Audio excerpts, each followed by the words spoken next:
વિદ્યાર્થી મિત્રો, આપણે આપણા 10મા ધોરણના વિજ્ઞાનમાં આપણું પ્રકરણ કાર્બન અને તેના સંયોજનો એનો અભ્યાસ કરીએ છીએ. આપણે લાસ્ટ વિડિયો લેક્ચરની અંદર કાર્બનિક સંયોજનોનું નામકરણ કેમ કરવું એની ચર્ચાઓ કરી. IUPACની નામકરણ કેમ કરવું એ ભણ્યા, એના નિયમો બધા કેવા છે એનો અભ્યાસ કર્યો. આજે આપણે મેં તમને છેલ્લે એવી વાત કરી હતી કે આપણે 2 કાર્બનિક સંયોજનો ઇન ડિટેલમાં ભણવાના છે, એના રાસાયણિક ગુણધર્મો, એના ભૌતિક ગુણધર્મો, એ બધું. પરંતુ અત્યારે પેલા ઇન જનરલ બધા જ કાર્બનિક સંયોજનોને ધ્યાને રાખીને રાસાયણિક ગુણધર્મો કેવા છે કાર્બનિક સંયોજનોના એનો અભ્યાસ કરશું. પછી ઓલા 2 જે સંયોજન ઇથેનોઇક એસિડ અને ઇથાઇલ આલ્કોહોલ, ઇથેનોલ, એનો અભ્યાસ કરવાનો છે. અત્યારે આપણે જોઈએ રાસાયણિક પ્રક્રિયાઓ, કાર્બનિક સંયોજનોની રાસાયણિક પ્રક્રિયાઓ.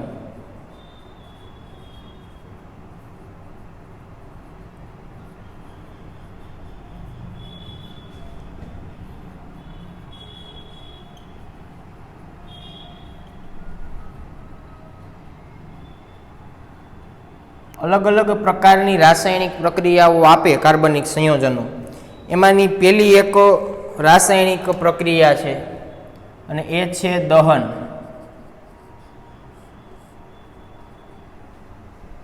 દહન એટલે સળગાવવું. ધોરણ 8માંય તમે દહન વિશે ઘણું ભણી ગયા. તો દહનની વાત કરીએ કે તમે એકલા કાર્બનનું દહન કરો ને તો શું થાય? એકલા કાર્બનનું દહન, આ સી એટલે કાર્બન. દહન થતું હોય એટલે દહન માટે જરૂરી વાયુ આપણને ખબર છે ઓક્સિજન. ઓક્સિજન વગર દહન ન થાય.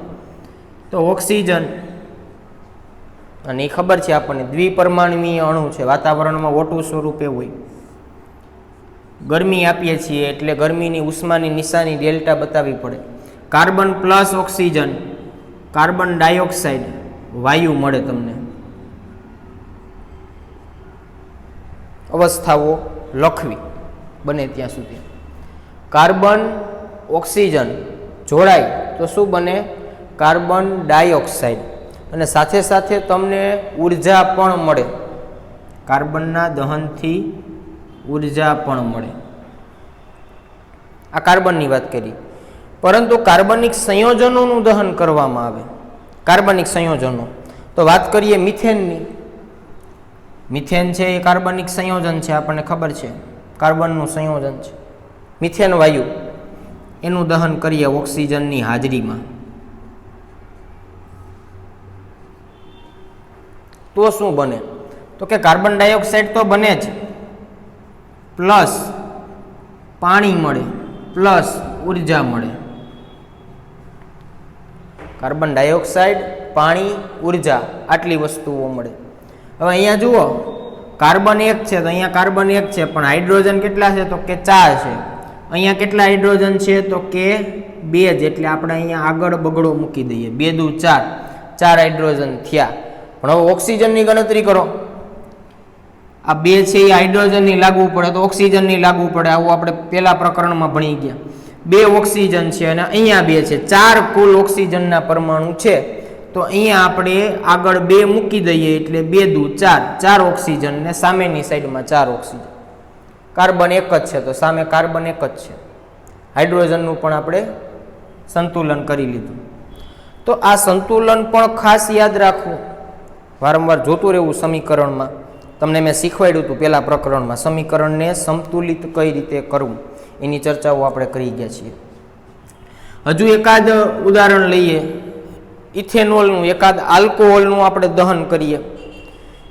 ઇથેનોલ લઈએ આલ્કોહોલ તરીકે.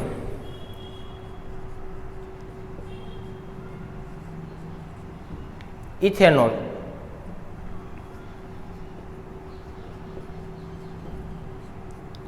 ઓક્સિજનની હાજરીમાં જ દહન થાય, આપણને ખબર છે. ઓક્સિજનની હાજરીમાં એનું દહન કરતા એમાંથી પણ નિપજ તો એ જ છે. CO2 પ્લસ H2O પ્લસ ઉર્જા. હવે આનું સંતુલન જુઓ. અહીંયા કાર્બન કેટલા છે તો કે 2 છે, તો અહીંયા 2 કરવા પડે કાર્બન. હાલો 2 કરી દીધા. હવે હાઇડ્રોજનની ગણતરી કરો. 3 અને 2 5 અને 1 6 હાઇડ્રોજન છે, તો અહીંયા 2 જ છે, તો આગળ આપણે અહીંયા 3 મૂકીએ. 3 દુ 6, અહીંયા હાઇડ્રોજન 6, તો સામે 6. કાર્બન અહીંયા 2 છે, અહીંયા 2 હતા એટલે આપણે 2 કર્યા. હવે ઓક્સિજનની ગણતરી કરો. અહીંયા 1 અને આ 2 3 છે. અહીંયા કેટલા છે તો કે 2 દુ 4, 4 આ અને 3 આ, 7 ઓક્સિજન છે સામેની સાઈડ. અને જ્યારે આ બાજુ 3 છે તો અહીંયા તમે 3 મૂકી દો. 3 દુ 6, 6 ને 1 7, 7 ઓક્સિજન બંને બાજુ થઈ જાય. તો આ સમીકરણ સમતોલિત પણ આપણે કર્યા. અને નિપજો શું મળી? તો નિપજોમાં બીજું કંઈ યાદ જ નથી રાખવાનું.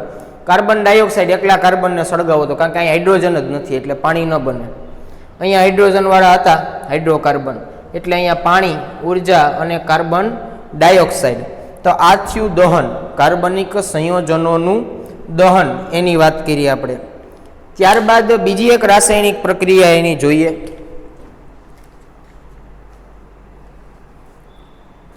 ઓક્સિડેશન.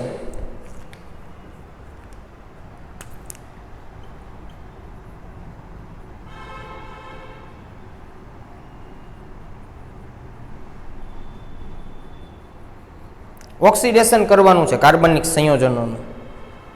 ઓક્સિડેશન એટલે શું એ આપણને ખબર છે, અને એના સમીકરણો પણ ઘણા બધા જોયા પેલા પ્રકરણની અંદર. ઘણી બધી રાસાયણિક પ્રક્રિયાઓ બધી આપણે એમાં સમજ્યા હતા. તો ઓક્સિડેશનની અંદર આપણને ખબર છે કે શું થાય, કઈ કઈ ઘટનાઓ શક્ય છે ઓક્સિડેશનની અંદર. તો કે કાં તો ભાઈ સંયોજનમાંથી હાઇડ્રોજન દૂર થાય, કાં તો જે તમારી પાસે સંયોજન છે એમાં બહારથી ઓક્સિજન ઉમેરાય, અને કાં તો જે તે સંયોજન છે કે જેનું ઓક્સિડેશન કરવાનું છે એમાંથી તમે ઇલેક્ટ્રોનને દૂર કરો તો એનું ઓક્સિડેશન થાય. આવી 3 શક્યતાઓ છે ઓક્સિડેશન માટેની.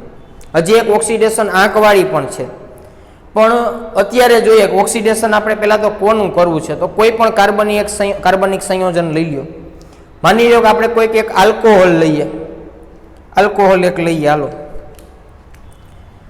ઇથેનોલ લઈએ, 2 કાર્બન વાળો આલ્કોહોલ, CH3CH2OH.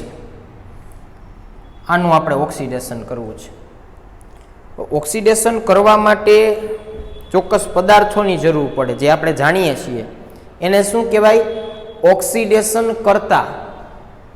ઓક્સિડેશન કરતા પદાર્થ જોઈએ. તો આનું ઓક્સિડેશન કરવા માટે આપણે 2 ઓક્સિડેશન કરતા પદાર્થ લઈશું. એક તો KMnO4 અને બીજું K2Cr2O7. KMnO4, K2Cr2O7. એટલે કે અહીંયા પોટેશિયમ પરમેંગેનેટ અથવા તો પોટેશિયમ ડાઇક્રોમેટ, પોટેશિયમ ડાઇક્રોમેટ અથવા પોટેશિયમ પરમેંગેનેટ. આ બેમાંથી કોઈ પણ એક લેવાનું, બંનેની જરૂર નથી, કોઈ પણ એક લઈ શકો. આ બે અથવામાં છે, તમારે જે અવેલેબિલિટી હોય એ તમે કોઈ પણ એક સંયોજન લ્યો ઓક્સિડેશન કરતા તરીકે. તો આનું ઓક્સિડેશન થાય, અને શું થાય ઓક્સિડેશનને અંતે નિપજ? તો કે CH3CH2COOH. અને આનું નામ આપણને ખબર છે, ઇથેનોઇક એસિડ. 2 કાર્બન એટલે ઇથેન અને COOH સમૂહ છે એટલે ઓઇક એસિડ, ઇથેનોઇક એસિડ. અને આ કયો આલ્કોહોલ હતો? ઇથેનોલ. અને ઓક્સિડેશનમાં શું થાય? તો કે અહીંયા ઓક્સિજન ઉમેરાય. બરાબર. તો આ ઓક્સિડેશનની વાત કરી. તો ખાસ અહીંયા અગત્યની વાત એ યાદ રાખવાની કે ઓક્સિડેશન કરવા માટે શું જરૂર પડે? ઓક્સિડેશન કરતા પદાર્થ. ને અહીંયા આપણે આલ્કોહોલનું ઓક્સિડેશન કરીએ છીએ કાર્બોક્સિલિક એસિડમાં, તો અહીંયા બેમાંથી કોઈ પણ એક ઓક્સિડેશન કરતા તમે વાપરી શકો, કાં તો પોટેશિયમ પરમેંગેનેટ અથવા પોટેશિયમ ડાઇક્રોમેટ. આવા 2 કોઈ પણ તમે સંયોજન વાપરી શકો. ત્યારબાદ વાત કરીએ આપણે યોગશીલ પ્રક્રિયા. ત્રીજી પ્રક્રિયા યોગશીલ પ્રક્રિયા.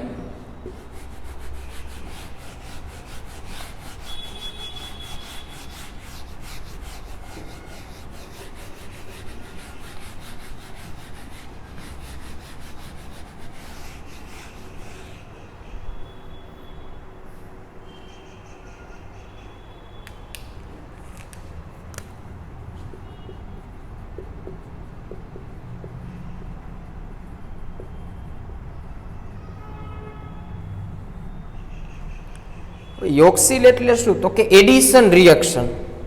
એડિશન, કોઈક વસ્તુ એડ થતી હોય એને એડિશન કહેવાય. તો યોગશીલ પ્રક્રિયામાં એવું જ છે કે કોઈ પરમાણુ, કોઈ તત્વના પરમાણુઓ અહીંયા એડ થશે તો એને આપણે યોગશીલ કહેશું. દાખલા તરીકે માની લ્યો કે આપણી પાસે કોઈ દ્વિબંધવાળું સંયોજન છે. હું ઇથિન લઈ લઉં, ઇથિન CH2 દ્વિબંધ CH2, આ ઇથિન છે આપણી પાસે. એની હું યોગશીલ પ્રક્રિયા કરાવું અને એડિશન કોનું કરું? માની લ્યો કે અત્યારે હું H2 સાથે એની યોગશીલ પ્રક્રિયા કરાવું છું, હાઇડ્રોજન સાથે, ડાયહાઇડ્રોજન સાથે. અને ઉદ્દીપક તરીકે અહીંયા નિકલ ઉદ્દીપક વપરાય, એની સંજ્ઞા Ni, એની હાજરીમાં પ્રક્રિયા થાય. નિકલ ઉદ્દીપકની હાજરીમાં હાઇડ્રોજન ઉમેરો.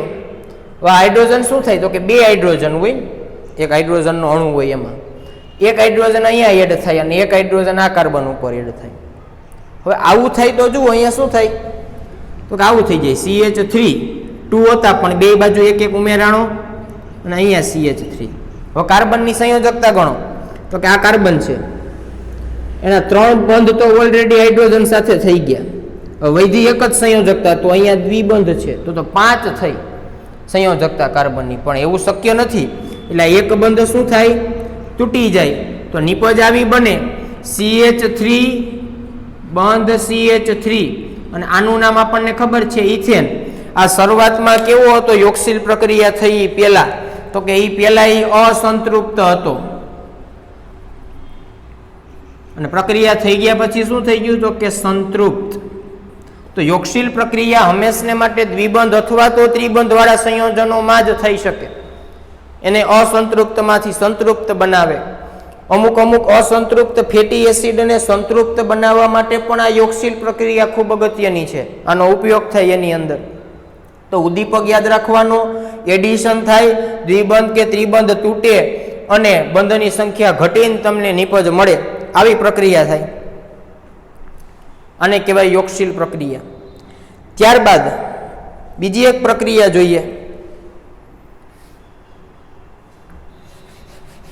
વિસ્થાપનની પ્રક્રિયા.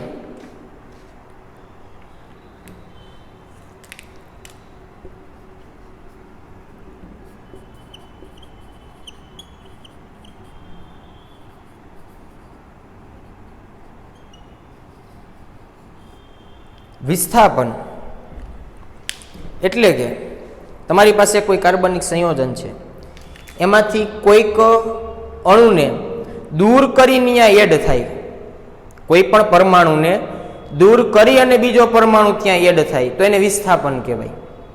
કોઈને દૂર ન કરે ને ખાલી એડ થઈ જાય તો એની યોગશીલ કહેવાય. આ ઉપરની જો આમાં કાંઈ દૂર જ નથી થયું, આડ નિપજ આપણને કાંઈ મળી જ નથી, કારણ કે એમાં દ્વિબંધ ત્રિબંધ હતા એટલે એ તૂટીને એમાંથી નિપજ મળે. પણ અહીંયા કેવું થાય? તો કે કોઈને દૂર કરી અને પોતે એની જગ્યાએ આવે તો એને વિસ્થાપન કહેવાય. એનું એક ઉદાહરણ આપણે જોઈએ, મિથેનનું જોઈએ. મિથેનનું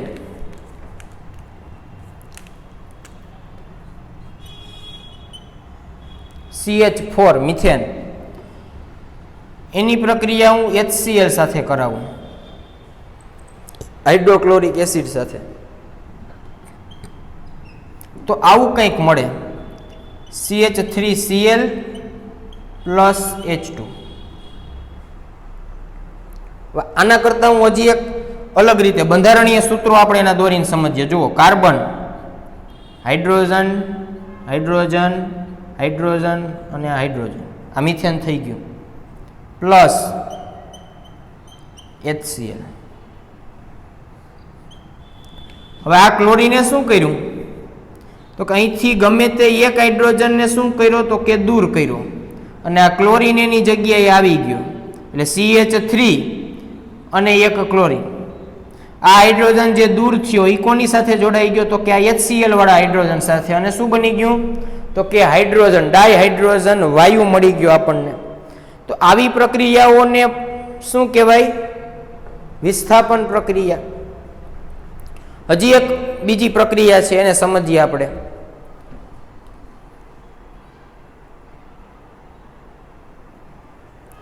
માની લ્યો કે આપણે અહીંયા આ HCl લીધું, તમારી ટેક્સ્ટ બુકમાં એક બીજું સમીકરણ છે કે એકલું ક્લોરીન લીધું છે, એકલું ક્લોરીન, તો એની પ્રક્રિયા કઈ રીતે થાય એ પણ સમજીએ.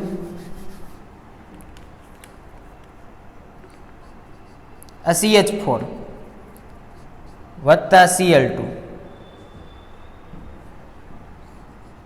તો કાંઈ નહીં, આ બે Cl છે, એમાંથી એક Cl શું કરે તો કે એક હાઇડ્રોજનનું વિસ્થાપન કરે, CH3Cl તો મળે જ, પણ એક Cl વધ્યો હોય અને એક હાઇડ્રોજન અહીંથી નીકળ્યો હોય, Cl ગયો હોય ત્યારે, તો એ બે ભેગા થઈ જાય અને HCl મળી જાય. હજુ નીચે ઓલામાં જેમ આપણે જોઈએ એમ પાછું એકવાર જોઈએ તો આઈડિયા આવી જાય. આ મિથેન હતો, આ ક્લોરીન, આ એક હાઇડ્રોજનને શું કર્યો તો કે દૂર કરી દીધો ને એની જગ્યાએ એક ક્લોરીન આવી ગયો, એટલે આવું બન્યું CH3Cl. આ CH3 અને આ Cl અહીંયા આવ્યો, આ હાઇડ્રોજન જે દૂર થયો અને એક Cl અહીં હતો જ, બે Cl હતા એટલે એ HCl બનાવે. ટૂંકમાં કોઈને દૂર કરીને એની જગ્યાએ જ્યારે એડ થતું હોય ત્યારે એને વિસ્થાપન પ્રક્રિયા કહેવાય. તો આ વાત થઈ વિસ્થાપન પ્રક્રિયાની. તો કુલ 4 તમારા સિલેબસમાં છે રાસાયણિક પ્રક્રિયાઓ કાર્બનિક સંયોજનની. પહેલી હતી દહન. દહનની અંદર શું થતું હતું તો કે ઓક્સિજનની હાજરીમાં દહન કરો એટલે કાર્બન ડાયોક્સાઇડ અને પાણી મળે.